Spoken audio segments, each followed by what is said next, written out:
Your strength and your stamina allows you to have sex in a number of different positions and be able to stay there and have a good time.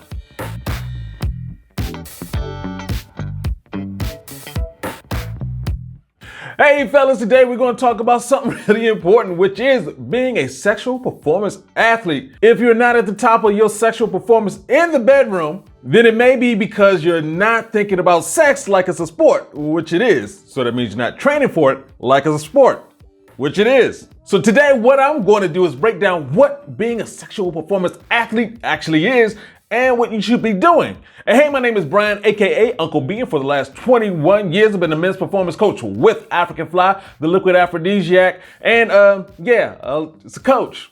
It's performance, it's an athlete. So we're gonna break that down. Specifically, the 5 steps you need to know in order to be a good sexual performance athlete. And as always, if you like what you hear, go ahead, hit that like button, hit that subscribe button, hit that notification bell so we get some more of this information to you. And what I'm gonna do is break this down till it cannot be broken anymore.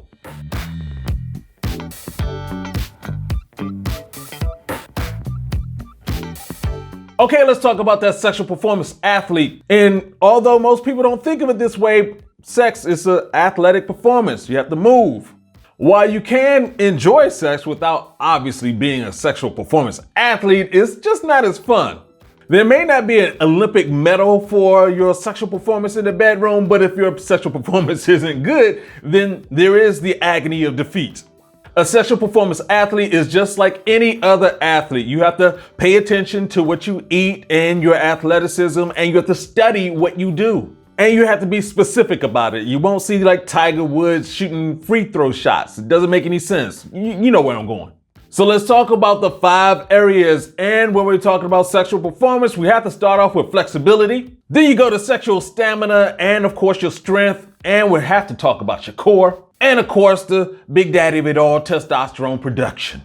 So flexibility is number 1, and it's one of the most overlooked aspects of sex. Kung Fu masters focus in on flexibility because it increases your speed. The further you can stretch, the wider range of motion that you can do. So of course, during sex, you have that thrusting motion, and the more flexible you are, the more you can do it, the more explosive you can be, and the less risk of injury. Because you don't want to tighten up in the middle of some good loving with some muscle spasms. And of course, with more flexibility, you can find yourself in new and better positions and be able to stay in those positions for longer. The great thing about sex is that it releases a whole bunch of chemicals that relieve pain, but flexibility, you just need to have that there.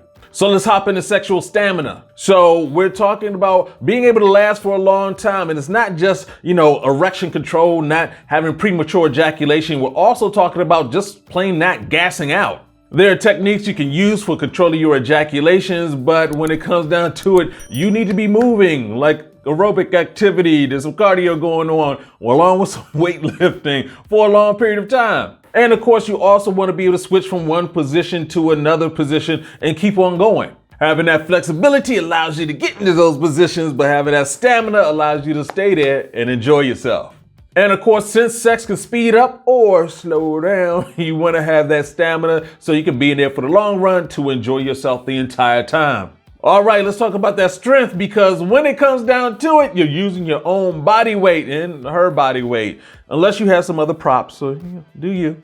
So you really don't want to be on top, hitting that one position and your chest muscles just lock up. Now, of course, obviously, we're not saying the strength you need for sex is the same type of strength you need for, like saying, playing football. Most sports have explosive movements followed by periods of rest. Sex is, for the most part, continuous. You're going from one position to another.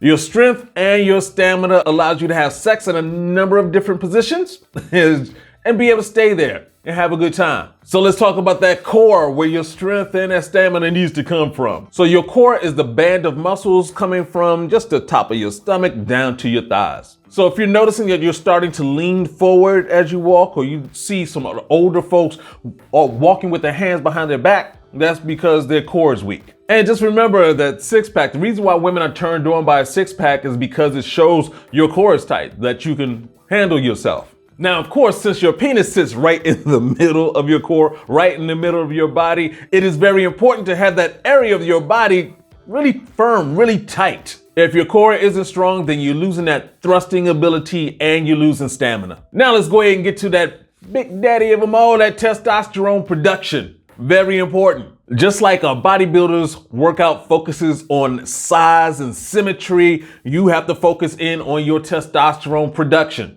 Without that testosterone, of course, your erections are weaker and you have less stamina. You're just physically weaker. Now, there's certain type of exercises that can help your testosterone and that can hurt your testosterone. When we're talking about marathon runners and long distance bike cyclists, well, there's an issue, which is basically you're burning through your testosterone, especially if you're doing it too much, if you're overdoing it. I'm not saying do not do these things. If you like it, go for it. I am saying if you have a testosterone or sexual health issue, that could be it. But on the other hand, certain other types of workouts are much better for you. We're talking about lifting heavy weights. That's going to tear your muscles. It's going to produce that lactic acid that is a precursor for testosterone. Now, the three types I would say is actually a combination of the two, which is lifting heavy weights and high intensity interval training.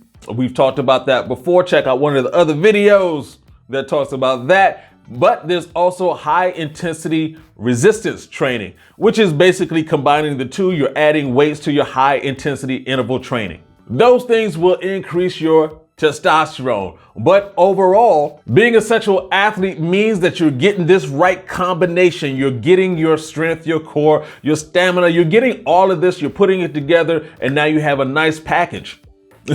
Now, this also means as an athlete, as a sexual performance athlete, you have to keep studying. It isn't like, oh, I'm going to do one thing and that's it.